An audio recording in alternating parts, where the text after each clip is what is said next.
What are we doing today, Wesley? Did he tell you how well you go now? Cows got grass, we need to go now? Yep. Just gave this group another strip for today. We are making our way south through this field. Been in here for 3 weeks, I think, already. And we just started them in this next cell yesterday. Gave them a little bigger section to start out with, and they didn't clean it up the best, so we're giving them a smaller break today. And since they are right across from where we live over there, across the road, I can keep an eye on them easier as far as how they're acting and whether they need more or not.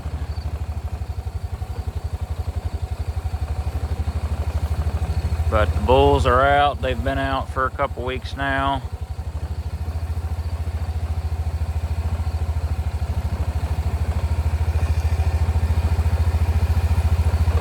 This is a spring group.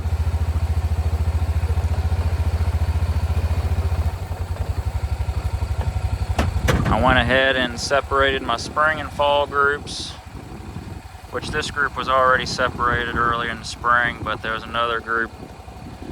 I separated the spring and fall until the fall calvers are done calving, just so we don't have any issues with scours or any other issues like that.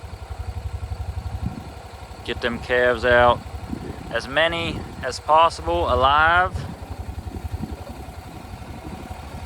And that's where selective and non-selective grazing, it's all context.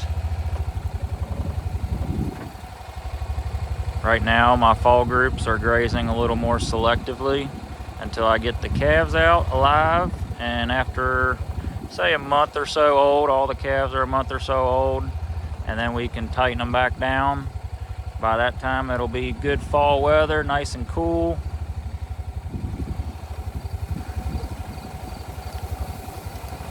And that's when we've always in the past started strip grazing, in November or so. October, November, whenever the growing season is about over and cool weather comes. These black cows don't need any shade as much. And watching body condition, as always.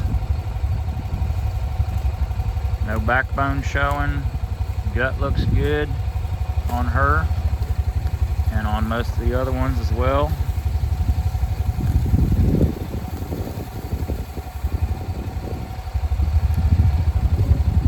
The younger cows have, from what I've seen, have an easier time keeping up. But some of these cows that are 10 plus years old, gotta watch them. Like that one right there. She's not in the best of body condition.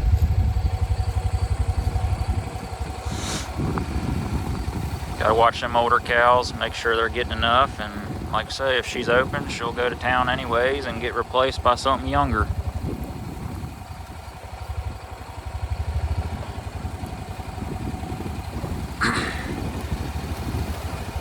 But most of these look pretty good.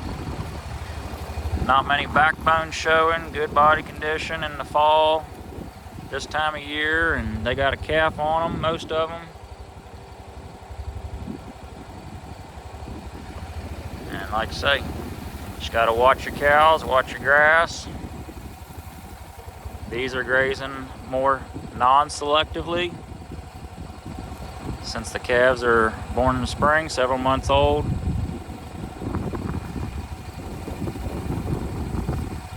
That field above us is our season-long stockpile.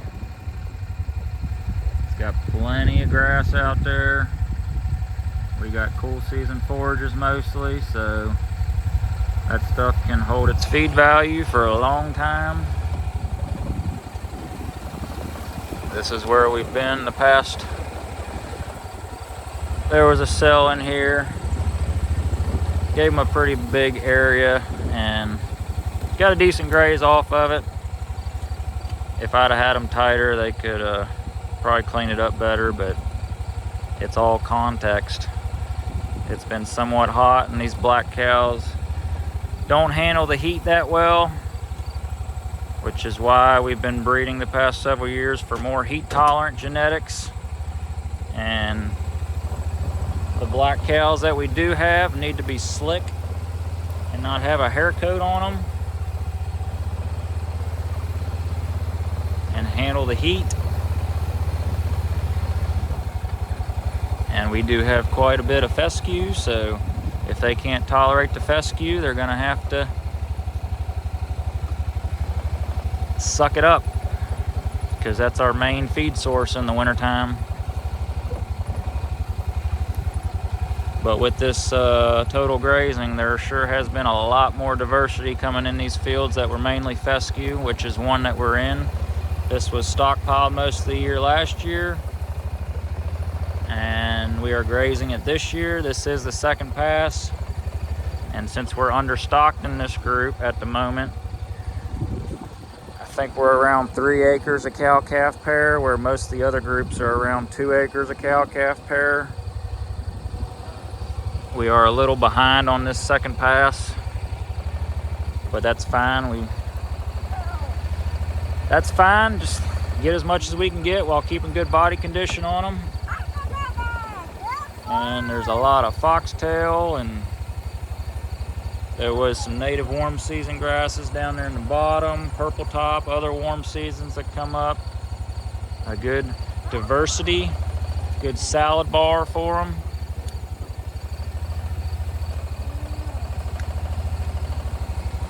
But yep, that's what we're doing and why we're doing it.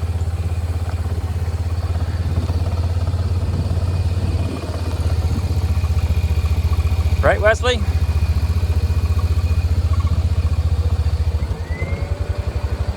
And since we have cool season forages mostly, we've yet to have to feed a protein supplement in all the years, and I doubt we will have to in the future because we have fescue and other cool season grasses to graze a stockpile in the wintertime.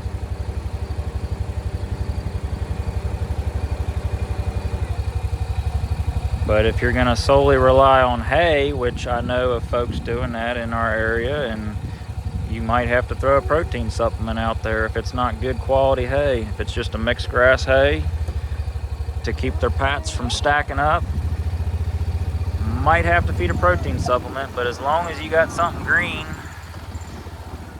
aka fescue, it's not an issue from what I've seen so far.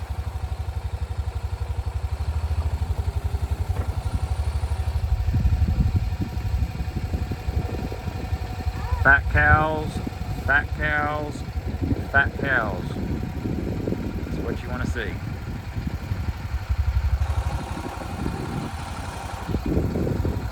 It is easy to push your cattle genetics harder than what they can be pushed, especially when you're in an area where there's a lot of feeder cattle, silage grain being fed,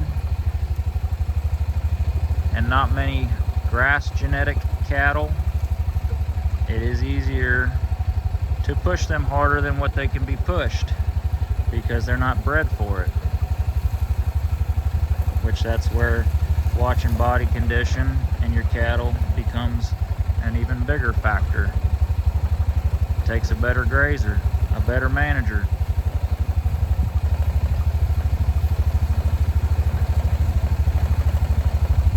All the forage that's ahead of these girlies is recovered. We are not overgrazing anything that I know of.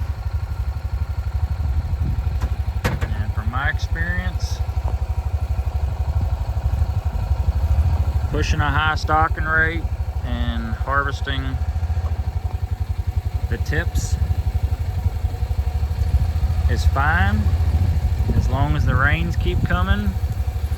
But when they stop and you keep running around your farm and your plants aren't growing back and you graze them again, that's overgrazing from what I understand. And that's what happened in that first drought year we went through in 23, was running a higher stocking rate. Probably around 2 acres a cow, I think. I'd have to look back on most of the groups, and was getting around too quick, and the stuff wasn't growing, it wasn't recovering, and coming back to grass that wasn't even a foot tall maybe. I don't know. I just remember it. I got pictures of it.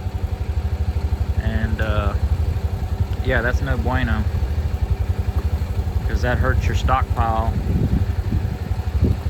that you're trying to graze in the wintertime. So, yep. Just trying not to overgraze. Trying to keep good body condition on these cattle,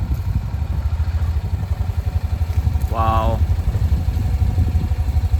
upping the stocking rates and trying to feed less hay per animal unit, per cow-calf pair through the winter, and just trying to grow as much grass per acre that we can and harvest as much grass per acre that we can, and put those nutrients back where they came off from.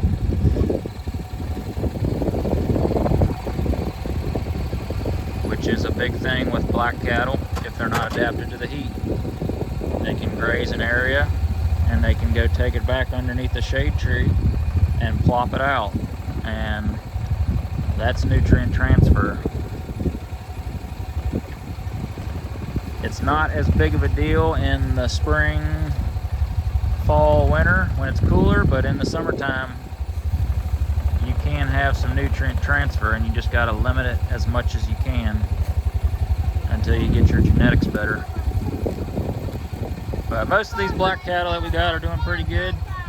We are bringing some Charolais influence, some Akaushi influence, some South Pole influence, and might experiment with some other breeds in the future, but that's what we're doing right now, and it's working pretty good. And beef prices are fantastic right now, so it's a good time to be a rancher. But with that, we're gonna get out of here and go check a couple other groups. Fat cows. Fat wallet. Right, Wesley? Yeah.